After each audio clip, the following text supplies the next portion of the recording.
So good to be back.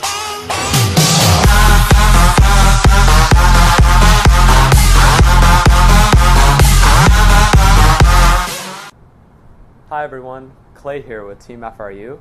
I am Team FRU's newest member. I've been on the team for about 3 months, so let me give you a little bit of background about me. I'm filming this video in Houston, Texas on the beautiful campus of Rice University. I've been playing Yu-Gi-Oh for about 3 years now. I've had 6 regional opportunities. I'm 5 for 6 in invite opportunities. I played at Nationals the last 2 years. I finished X3 through Swiss 2 years ago, almost made day 2. And last year, I dropped after being X3, but it was a good learning experience. So I'm coming to you guys today with a deck profile of Burning Abyss Phantom Knights, PK Fire, BA PK, whichever you prefer. With this deck, I took 3rd place at this weekend's OTS championship in Humble, Texas, earning my invite for this year. So I was pretty excited about that. I was 1st place after Swiss rounds. I finished 4-0-1. I won every game 1, and all of my wins were 2-0. I drew to the mirror match, which was kind of unfortunate, but you know, these things happen. And then in top 8, I 2-0'd Pendulum. And in top 4, I lost 2-0 to Pendulum. It was pretty unlucky circumstance. In game 1, he dropped Maxi. He won the die roll, then he dropped Maxi, and I couldn't keep up tempo-wise. And game 2, I went first, but he Veilered my tour guide, and from there he just summoned Kieran and won from there. So, you know, it is what it is. My matchups were, I played 7 rounds, 4 Pendulum, 1 Mermail, 1 BAPK, and 1 Super Quantum. So without further ado, let's get into the deck profile. Alright, so let's start with the monster line. So I played 2 Maxi as my hand traps. This card is an absolute staple right now. You have to play it at 2. I think you have to play it in the main deck. Every time I drew it this weekend, I drew this card a lot, probably like 4 or 5 times. And every time I drew it, it just reversed the game state so much, gave me so much card advantage. Specifically against Mermail, in game 2, he went first, and I dropped this card, and from there, the game was just over. Like, I drew, I think, 3 cards, but I was so far ahead at that point that I just OTK'd him. So yeah, this card, everyone says this card is really good, but in practice, it's actually insane right now, so you have to play 2 of this. I played Tour Guide, this card's a staple. I played Speedroid Engine, no reason to play 2 of this. These 4, insane. Every time you draw this, puts you so far ahead. With the Phantom Knights, you can still overlay with it if they somehow Veil it or something like that. Then for the Phantom Knight engine, I played 1 Phantom Knight of Ragged Gloves, 2 Ancient Cloak, and 3 Silent Boots. So this is pretty much the standard ratio. Some people are playing 2 of this, 1's fine, like self-explanatory. This card searches the trap. It's really all you need to know. It was insane all weekend. Then getting into the BA monsters, I played 3 Farfa. It's a staple now. You have to play 3 Farfa. Like, this card has so many good loops and good applications, especially with Beatrice. It's just insane. So it's a staple. 3 Skarm. This card, a few people are cutting this card down to 2, but there's no reason to. It's still Skarm. It still searches wherever you want, Tour Guide, or whichever piece you're missing. Then for the 1-ofs, I played 6 1-ofs. I played Graf, Seer, Libic, Barbar, Calcab, and Alich. Also standard. These cards, obviously these cards are super good. Libic, I don't use Libic's effect that much. I probably should. It would probably further my combos, but I feel like with Phantom Knights, there's so many ways to just make quick rank 3s that you don't even really need Libic all the time, but it's good to have just in case you have a cloggy board or something like that. Barbar wins games. Calcab, I bounced some strikes and stuff like that. It's always good. Alich didn't really come up. I think I used it I used it to negate something. I can't remember what card it was now, but it can be an okay dump off Beatrice. So that was the monster line. 25 monsters, 12 BAs. Pretty solid. Now getting into the spells. So pretty standard spell line as well. I played 3 Allure of Darkness, all different rarity, of course. You wouldn't want them to be the same rarity. So this card is insane. It's just Pot of Greed. You know, it just furthers all your BA plays. You have to play this card. On the topic of draw cards, though, I did not play Desires.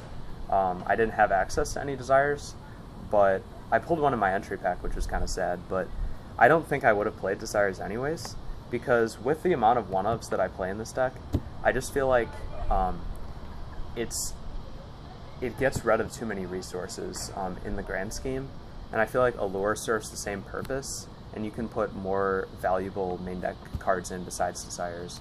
I might try to, but as of right now, this worked out fine. So, continuing the spells, 2 Twin Twister.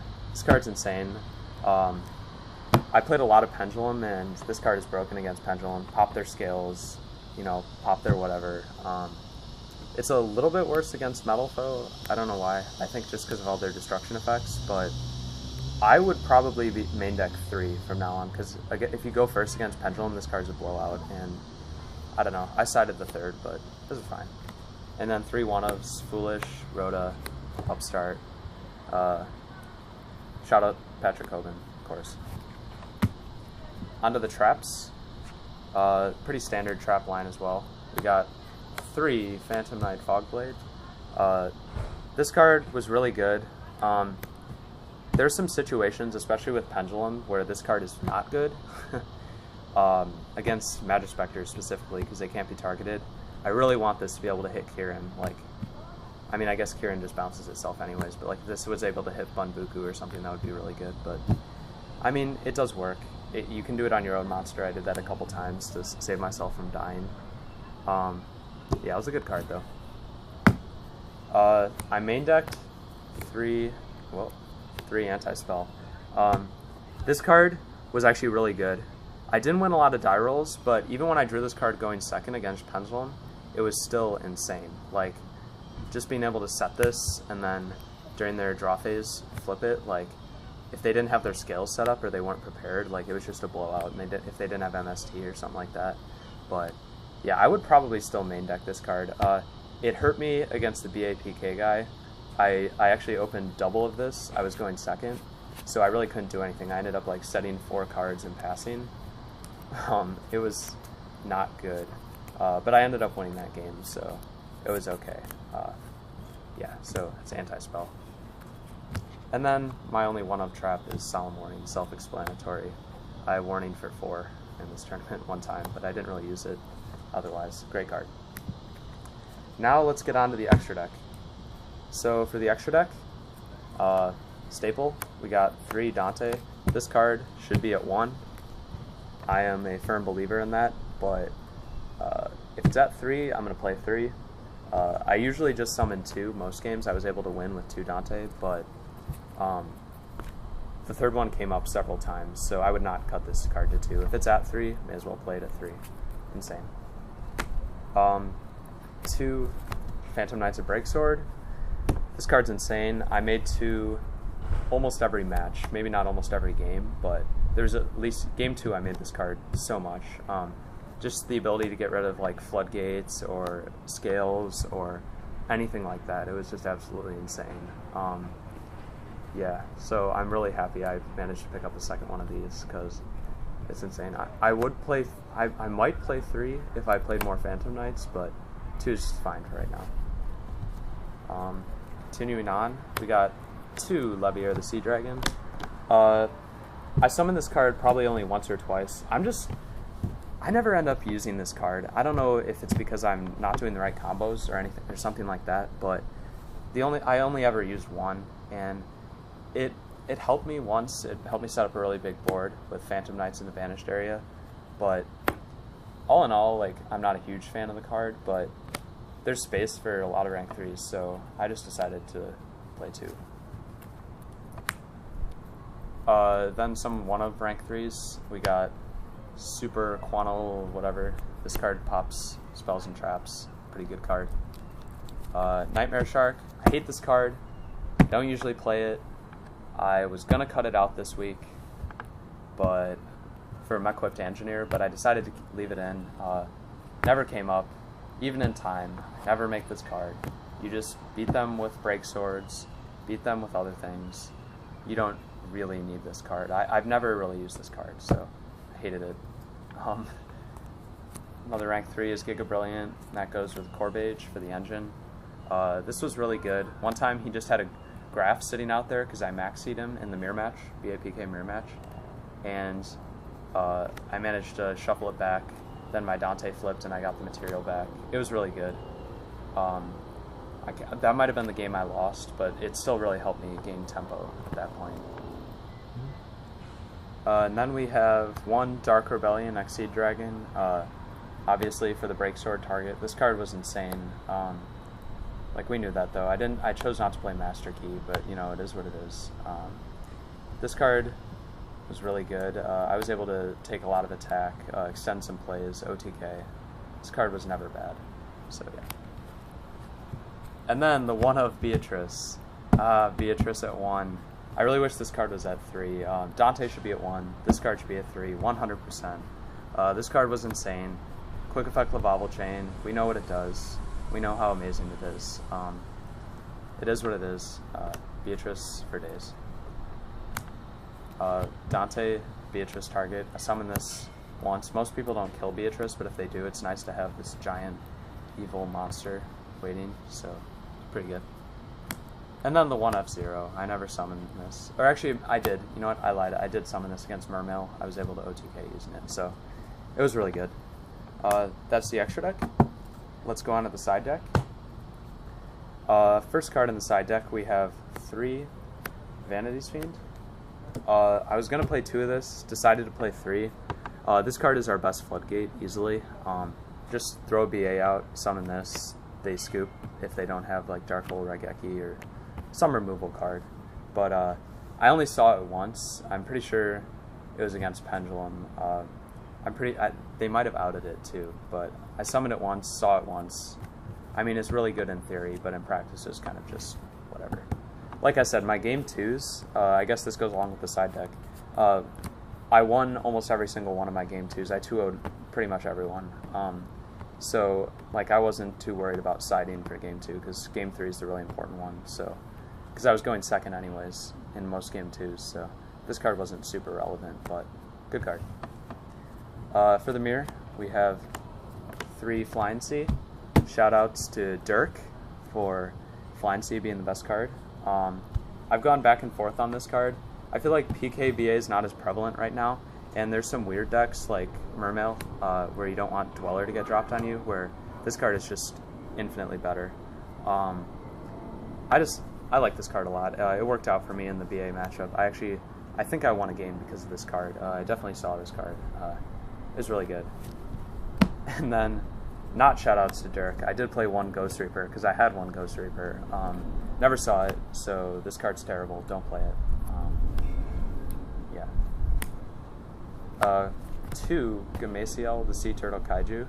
I just picked up this super, so I had 1 super and 1 rare. It was really funny. But this card's really good. Doesn't matter if it's level 8, level 7, how much attack. No one cares. Like, just play the Sea Turtle because he's awesome. It was really good. I was able to tribute, I think, a Kieran once. This card was insane. I might up this to 3. I might main deck 2. We'll see how it goes, but too good. And then the last monster in the side deck is 1 DD Crow. Never saw this card. In theory, it's good. It's good against Blue Eyes, BA, Mermail, all the stuff.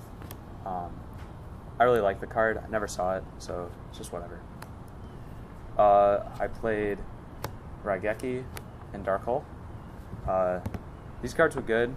I think I saw each one once. It was clutch when I did see him, though. Raigeki's Raigeki, and Dark Hole can kill Flying Seas. They drop on you, so deals with Vanity's Fiend and Floodgate monsters. You have to have these just in case you see those. The 1 Twin Twister to go with the 2 in the main. I'm probably going to move this to the main deck. and add another card that you'll see in a minute to the side. But yeah, Twin Twister was good all day. Really like this card. Funny story about Twin Twister.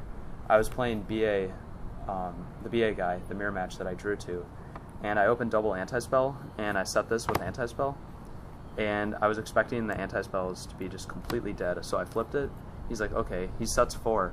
So I Twin Twister, and I hit Allure and Fog Blade, and it was actually not bad. It kept me in the game, so shout out to Twin Twister. This card should be a 1. And then the MVP of the side deck, probably just because there were a lot of pendulums at this locals. I really had no idea going into the event, but Typhoon. Let's go. This card is insane. Just when they play 2 scales, they're trying to do some sort of weird metal foe combo. Like, I don't care about that stuff. Like, whatever. I'm just gonna Typhoon your scale. Like, look at me go. So this card's insane. I also played this against Magispector. Game 2, he flipped Emptiness on me with like a super evil Magispector back row, and I chained this and I blew him out from there after I got rid of his traps. So against Emptiness, this card's insane. I'm definitely upping this card to 3. I might cut the DD Crow, I haven't decided yet, but this card should be played at 3, like in theory and in practice. Like against Metal Foes, which are a really good deck right now, Magispector Metal Foes, this card is too good. Yep, so that's the side deck. Alrighty, that's the deck profile. BAPK, 3rd place at OTS. I'm going to give some shout-outs. Shout out to Kevin for letting me borrow the Fog Blades and the Ancient Cloaks, and eventually trading them to me, so I have them now. But yeah, he was awesome. Shout out to Nicholas McMillan Cinematography for filming this video. Say hey, Nick. Hey. So yeah, he's amazing. Definitely like his YouTube channel, Nicholas McMillan Cinematography, I think it's called. Yeah, and of course, final shout out to Team FRU. We got a regional this weekend in Illinois, so I think they're planning to go to that. Hopefully we can get some tops, get some invites. Looking forward to what the future holds.